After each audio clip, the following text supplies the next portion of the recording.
Hi everyone, কেমন আছো তোমরা সবাই? আশা করছি সবাই খুব ভালো আছো। দেখো, আবার চলে গিয়েছিলাম কিছুদিন পরে তোমাদের দাদাভাইয়ের কোট প্যান্টটা আনার জন্য। আগের বারে তো একদমই ভালো লাগেনি, কোট প্যান্টটা অনেক শর্ট হাইট করে দিয়েছিল, তো ঠিক করার জন্য রেখে এসেছিলাম। তো আবার গিয়েছি সেটা আনার জন্য। তো এবারে দেখো দাদাভাই পরে নিচ্ছে দুটো সেট একসাথে। তো এবারে ঠিকঠাকই আছে, খুবই ভালো লাগছে এবারে। তো আমরা নিয়ে এবার বাড়ি যাব। তো এখানে প্যাকিং করে দিচ্ছে।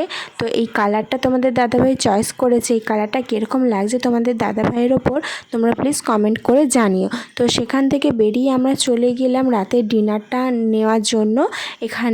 আমরা এখান থেকে রাতের ডিনারটা নিয়ে সোজা চলে গিয়েছিলাম আমার এক কাকিমার কাছে। আমি দুটো ব্লাউজ বানাতে দিয়েছিলাম, তো সেখানে একটু লেস কিনে দেওয়ার ছিল, তাই লেসগুলো কিনে দিয়ে এলাম। তো এই ভিডিওটা এতটাই রাখলাম, তোমাদের কীরকম লাগলো প্লিজ কমেন্ট করে জানিও। তো চলো, টাটা।